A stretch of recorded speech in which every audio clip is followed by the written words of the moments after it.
Hello dear friends. आज हम आपको ग्राफ बताने जा रहे हैं 11th क्लास। तो ग्राफ हमारे कितने टाइप के ग्राफ के जो टाइप्स होते हैं, हमारे 3 टाइप के ग्राफ होते हैं। पहला होता है हमारा वेलोसिटी टाइम ग्राफ, फिर होता है हमारा एक्सेलरेशन टाइम ग्राफ, थर्ड होता है हमारा डिस्टेंस टाइम ग्राफ। तो हम 3 तरह के ग्राफ इसमें पढ़ेंगे। तो जो ग्राफ होता है वो एक्चुअली ग्राफ होता क्या है, तो इसमें ग्राफ देख लेते हैं। ग्राफ एक्चुअली होता क्या है, ग्राफ के अंदर 3 चीज मेन चीज होती हैं।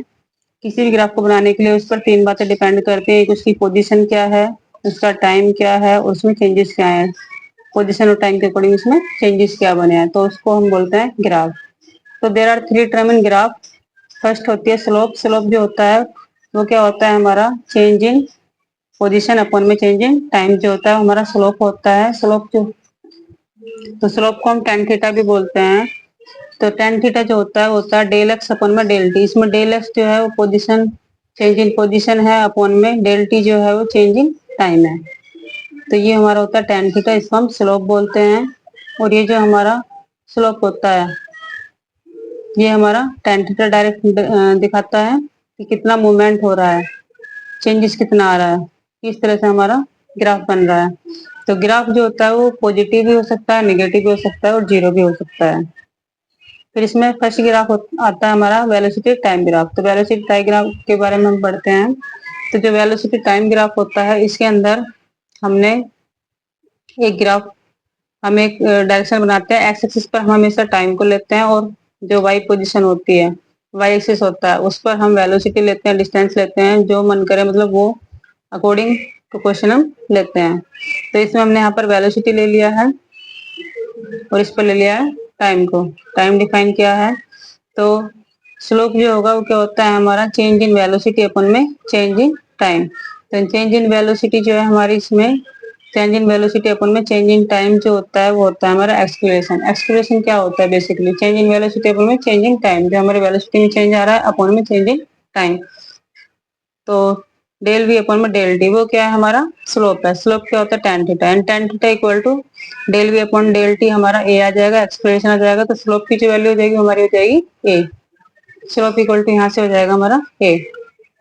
अब हम देखते हैं कि अगर हमारा ये जो स्लोप है एंड टेन थीटा जो है वो अगर हमारा लेस देन 90 डिग्री है। अब इस वाले इसमें देखते हैं, यहाँ पर हमारा परपेंडिकुलर है, परपेंडिकुलर हमारा 90 डिग्री पर होता है।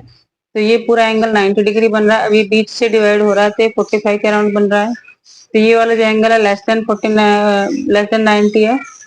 तो अगर हमारा थीटा लेस देन 90 है तो जो हमारा स्लोप होगा वो हमेशा पॉजिटिव होगा। उसके बाद में अगर हमारा थीटा मोर देन 90 डिग्री है, अगर थीटा जो है मोर देन 90 डिग्री, अब ये यहाँ पर परपेंडिकुलर है, अगर ये यहाँ से ना आकर के इस तरह से हमारा एंगल बन जाता है तो 90 डिग्री से वो बन जाएगा। तो जो इस टाइप का स्लोप होगा वो हमारा नेगेटिव होता है। जो स्लोप होगा वो नेगेटिव होगा क्योंकि वो सेकंड क्वाड्रेंट में पहुंच जाएगा और सेकंड क्वाड्रेंट में थीटा एंड थीटा हमारा नेगेटिव होता है। तो ये हो गया। उसके बाद में टेन थीटा हमारा नेगेटिव होता है सेकंड क्वाड्रेंट के अंदर। स्लोप कितना हो जाएगा, नेगेटिव हो जाएगा। अगर थीटा की वैल्यू जीरो है तो हमारा स्लोप भी क्या हो जाएगा, जीरो। अगर हमारा वेलोसिटी जीरो हो जाता है, टाइम जीरो हो जाता है, तो भी हमारा थीटा क्या हो जाएगा, जीरो। तो थीटा अगर हमारा जीरो है तो स्लोप हमारा जीरो हो जाएगा। अगर हमारा स्लोप जो है कांस्टेंट है, कांस्टेंट वैल्यू है, तो हमारी क्वांटिटी भी क्या होंगी, कांस्टेंट होंगी। कहने का मतलब क्या है, अगर del v upon del t का रेशियो इक्वल आ रहा है तो हमारा टेन थीटा भी कांस्टेंट ही बना रहेगा हर वैल्यू के लिए। जैसे सपोज 2/4 ले लिया, डेल भी हमने लिया 2, डेल टी हमने ले लिया 4, तो 1/2। फिर उसके बाद में हम 4 डेल भी ले लेते हैं और 8 ले लेते हैं, तो रेशो तब भी सेम ही बना रहता। तो जो एंगल की वैल्यू होगी वो भी कांस्टेंट बनी रहेगी, यानी 1/2 ही बनी रहेगी। तो अगर स्लोप कांस्टेंट है तो हमारी क्वांटिटी भी कांस्टेंट होती है। इफ स्लोप यानी theta not changing then expression is constant. अगर हमारा जो स्लोप है थीटा चेंज ही नहीं हो रहा है तो हमारा एक्सप्रेशन क्या हो जाएगा, कांस्टेंट हो जाएगा। अगर हमारा थीटा चेंज होता रहेगा तो हमारा एक्सप्रेशन भी बढ़ता या घटता रहेगा। अगर थीटा ही चेंज नहीं होगा तो हमारा एक्सप्रेशन भी कांस्टेंट हो जाएगा। उसके बाद में आते हैं वेलोसिटी। इसके बाद देखते हैं, यहाँ पर हमने ये पोजीशन ले लिया, ये हमारा टाइम है। पोजीशन हमने एक्स पे हम कुछ भी मान सकते हैं, यहाँ पर डिस्टेंस मान सकते हैं, वेलोसिटी मान सकते हैं, कुछ भी मान सकते हैं। तो अगर यहाँ पर हमने पोजीशन वर्सेस टाइम का लिया है तो थीटा जो है हमारा एंगल देखते हैं। अगर एंगल हमने यहाँ पर थीटा ले लिया। अगर इसके पैरेलल लाइन, एक्स एक्सिस के पैरेलल लाइन एक मैंने खींच दी यहाँ पर, तो अगर वहां से भी कोई एंगल बनाएंगे तो ये एंगल थीटा है, तो ये एंगल भी थीटा ही बनेगा। तो अगर थीटा सेम है तो हमारा स्लोप कैसा हो जाएगा, कांस्टेंट हो जाएगा, और हमारी वेलोसिटी कैसी होगी, कांस्टेंट हो जाएगी। तो यहाँ पर आप देख सकते हो डेल एक्स अपॉन में डेल टी क्या होता है, हमारा वेलोसिटी होती है। चेंज इन डिस्प्लेसमेंट अपॉन में चेंज इन टाइम हमारी वेलोसिटी होती है। तो यहाँ पर एक डिस्प्लेसमेंट हो जाएगा, टाइम हो जाएगा, और ये एंगल हमारा थीटा हो जाएगा। तो थीटा अगर सेम है तो स्लोप क्या हो जाएगा, कांस्टेंट हो जाएगा। अगर थीटा कांस्टेंट है तो हमारी वेलोसिटी भी कांस्टेंट होगी। उसके बाद में देखते हैं ये हमारी पोजीशन हो जाती है, ये हमारा टाइम हो जाता है। तो यहाँ से यहाँ तक अगर पोजीशन देखते हैं तो पोजीशन यानी डिस्प्लेसमेंट तो चेंज हो रहा है, तो यहाँ से यहाँ तक कुछ तो हो रहा ही होगा, 4 3 कुछ तो रही होगा। अगर यहाँ से हम टाइम की बात करें, अगर टाइम यहाँ पर टाइम क्या चल रहा है, कांस्टेंट चल रहा है, तो यहाँ पर पोजीशन तो चेंज नहीं हो रही है, बट टाइम इंक्रीज हो रहा है। पोजीशन तो हमारी यहाँ पर भी 4 है, यहाँ पर भी 4 है। अगर ये 4 पॉइंट है तो यहाँ पर पोजीशन 4 रहेगी, यहाँ पर भी 4 रहेगी, यहाँ पर भी 4 रहेगी। तो पोजीशन तो सारे पॉइंट्स के लिए इक्वल है, बट अगर टाइम की बात की जाए तो टाइम यहाँ पे 1 2 3 4, तो इस तरह से टाइम इंक्रीज हो रहा है।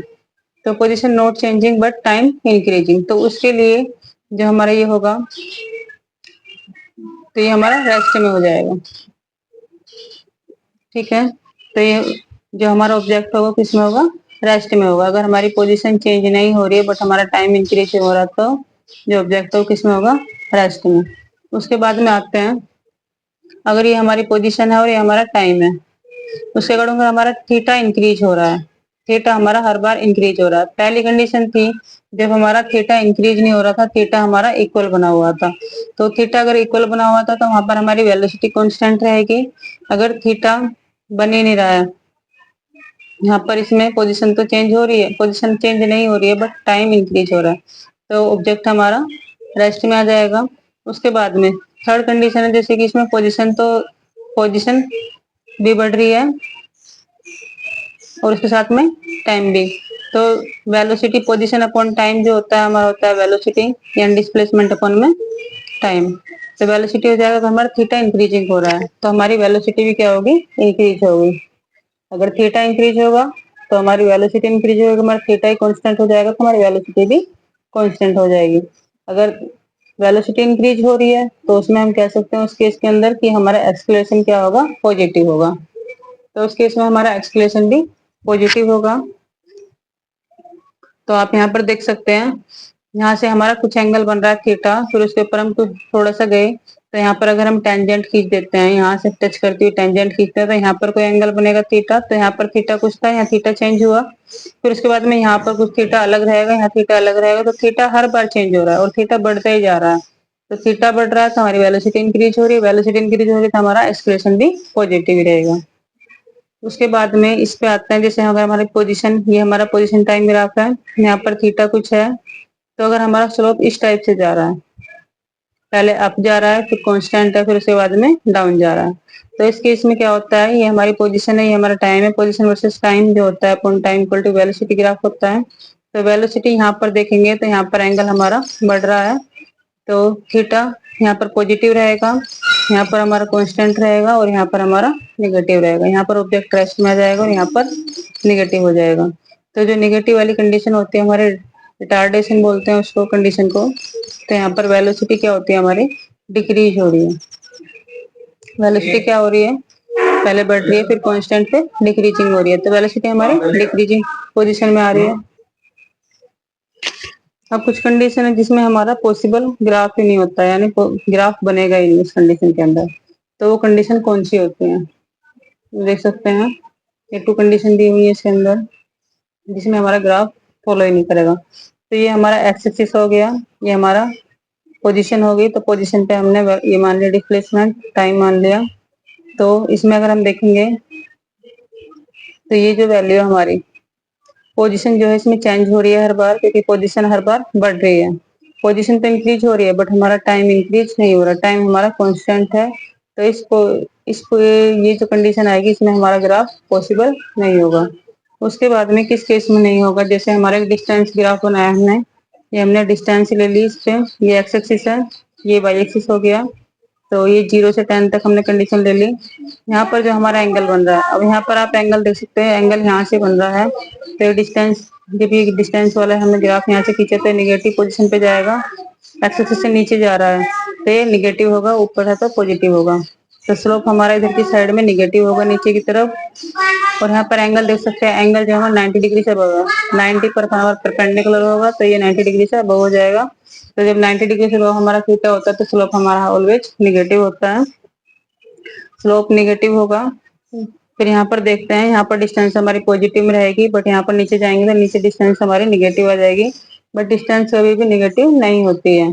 Displacement can be negative, positive और zero, but distance can not be negative. तो इस केस में भी हमारा ग्राफ फॉलो नहीं। जैसे velocity diagram, velocity time graph की बात करते हैं तो यहाँ पर हमने पोजीशन पर हमने v ले लिया है, वेलोसिटी ले लिया और t ले लिया है। अब हम जानते हैं कि चेंज इन वेलोसिटी अपन में चेंज इन टाइम जो होता है हमारा tan थीटा होता है, स्लोप की बात करें तो tan थीटा होता है, और डेल b अपॉन में डेल t जो होता है हमारा एक्सलेशन होता है, यानी चेंज इन वेलोसिटी अपॉन में चेंज इन टाइम जो होता है हमारा एक्सलेशन होता है। अब अगर इसमें हम कोई ग्राफ ड्रॉ करते हैं तो यहाँ से हमारा कुछ ना कुछ एंगल बनेगा, वो एंगल हमारा स्लोप होगा। एंगल जो होता है थीटा होता है उसको हम tan थीटा बोलते हैं, जो कि हमारा स्लोप होता है। तो ये स्लोप क्या दिखा रहा है, हमारा एक्सलेशन शो कर रहा है। अगर ये हमारा यूनिफॉर्म एक्सलेशन है, मतलब कि सेम वेलोसिटी और सेम टाइम के रेशो में बढ़ रहा है, अगर ये हमारा एक सीधी लाइन में आ रहा है तो जो हमारा एक्सलेशन होगा यूनिफॉर्म होगा, यानी टाइम और जो वेलोसिटी का रेशो होगा वो इसमें हमेशा इक्वल होगा। अगर टाइम 1 है तो वेलोसिटी भी 1 होगी, 2 है तो 2 होगी, तो इसका जो ग्राफ बनेगा वो बोले बिल्कुल सीधी लाइन बनेगी। उसके बाद में आते हैं, अगर हमारा ये इंक्रीज होता है, ये हमारी वेलोसिटी है, ये हमारा टाइम है, तो इसमें अगर हमारी ये बढ़ रहा है, जैसे कि यहाँ पर देख सकते हो आप, यहाँ पर इतना टाइम बढ़ा, टाइम भी चेंज हो रहा है और वेलोसिटी भी चेंज हो रही है, तो दोनों में क्या आ रहा है, चेंजेस आ रहा है, वेलोसिटी में चेंजेस आ रहा है, टाइम में भी चेंज आ रहा है। तो हमारा एक्सलेशन क्या होगा, एक्सलेशन में चेंज आएगा, एक्सलेशन हमारा यूनिफॉर्म नहीं होगा, तो यहाँ पर कुछ एंगल बनेगा थीटा। फिर अगर यहाँ से कोई टेंजेंट खींचे तो यहाँ पर कुछ एंगल बनेगा थीटा, तो थीटा हमारा ऑलवेज इसमें इंक्रीजिंग होगा। अगर थीटा इंक्रीजिंग हो रहा है तो हमारा एक्सलेशन भी क्या होगा, इंक्रीजिंग पोजिशन में होगा। उसके बाद में तीसरा ग्राफ अगर हम यहाँ पर बनाते हैं, ये वेलोसिटी ग्राफ है, ये पोजीशन, यहाँ पर हमारा टाइम है, ये वेलोसिटी है। तो अगर हमारा ये ग्राफ इस तरह से जा रहा है, ऊपर से नीचे की तरफ ढलान में जा रहा है, तो हमारा जो है डिक्रीज होता जा रहा है।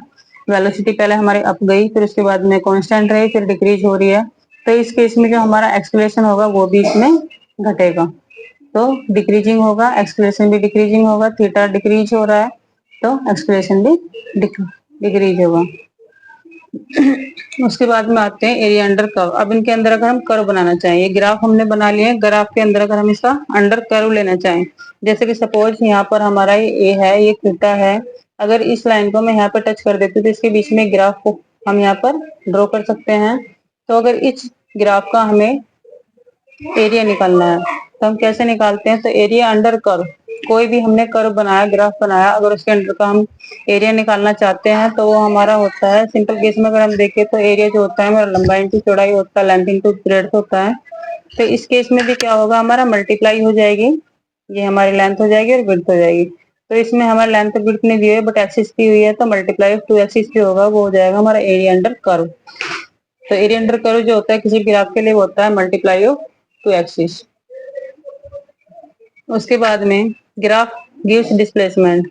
अगर हम किसी, अगर हम वेलोसिटी अपॉन में वेलोसिटी और टाइम का ग्राफ का क्या लेते हैं, एरिया अंडर कर्व लेते हैं, तो हमारा डिस्प्लेसमेंट के इक्वल आता है। तो वो देख लेते हैं किस तरह से आता है। तो हमने एरिया अंडर कर लिया वेलोसिटी टाइम का, तो वेलोसिटी टाइम का जब एरिया अंडर कर लेंगे तो मल्टीप्लाई होगी दोनों एक्सिस की, तो इस पर हमारा डेल भी है, चेंज इन वेलोसिटी और चेंज इन टाइम, तो हमने मल्टीप्लाई कर लेंगे, और जो डेल भी होता है वो हमारा होता है डेल एक्स अपन में del T, change in position अपन में change in time, multiply del T से डेल टी कैंसिल हो जाएगा, तो यहाँ पर आ जाएगा हमारा डेल एक्स, जो कि हमारा क्या होता है, डिस्प्लेसमेंट होता है। तो अगर हम एरिया अंडर कर्व निकालेंगे किसी भी ग्राफ का तो वो उससे एक पोजीशन पीछे जाता है। अगर हम एक्सप्लेशन का निकाल रहे हैं तो वेलोसिटी पे जाएंगे, वेलोसिटी का निकाल रहे हैं तो डिस्प्लेसमेंट का निकाल जाएंगे, और डिस्प्लेसमेंट का निकाल रहे हैं तो डिस्टेंस पर जाएंगे, तो एक पोजीशन पीछे ही जाते हैं उससे हमेशा। तो ये आपको समझ में आ गया होगा, डेल एक्स इक्वल टू हो जाएगा हमारा डिस्प्लेसमेंट। उसके बाद में आते हैं हम एक्सक्लेशन टाइम ग्राफ। अगर एक्सक्लेशन टाइम ग्राफ की बात करते हैं तो हम जो वाई एक्सिस पे एक्सक्लेशन ले लेंगे और जो एक्स एक्सिस पर हमने टाइम ले लिया है। तो अगर हमारा एक्सक्लेशन कांस्टेंट है, ठीक है, एक्सक्लेशन इसमें क्या है, इस पोजीशन में अगर देखते हैं तो एक्सक्लेशन हमारा कांस्टेंट है बट हमारा टाइम इंक्रीज हो रहा है। दूसरे वाले ग्राफ में देखेंगे तो हमारा एक्सक्लेशन और टाइम का जो रेशो इक्वल चल रहा है, तो ये आ जाएगा यूनिफॉर्म, यूनिफॉर्म एक्सक्लेशन हो जाएगा। अब अगर इनके अंदर का एरिया अंडर कर्व निकालना है तो एरिया अंडर कर्व कैसे निकालेंगे, इस ग्राफ का हम इस पोजीशन इससे मिला देंगे और इसके बीच में जो ये पोजीशन, ये जो ग्राफ बनेगा इसका हम क्या निकाल लेंगे, तो ये हमारा एक्सक्लेशन टाइम ग्राफ है। अगर इसका एरिया अंडर कर्व निकालेंगे एटी ग्राफ का, एक्सक्लेशन टाइम ग्राफ का, तो हम कैसे निकालते हैं, मल्टीप्लाई कर देते हैं दोनों एक्सिस की। तो वाई एक्सिस पर हमारा एक्सक्लेशन आ जाएगा, डेल ए आ जाएगा और इस पर डेल टी आ जाएगा। जब एक्सक्लेशन को हम तोड़ते हैं तो एक्सक्लेशन क्या होता है हमारा, del v upon del t होता है इंटू डेल टी। जो इसका वो आएगा एरिया अंडर कर्व आएगा वो हमारा किसके इक्वल होगा, वेलोसिटी के इक्वल होगा। तो एरिया ऑफ अंडर कर्व जो होता है एक्सक्लेशन टाइम ग्राफ का वो हमारा वेलोसिटी के इक्वल आता है। तो यहाँ पर मैंने आपको बना के भी दिखाया है, एक्सक्लेशन है टाइम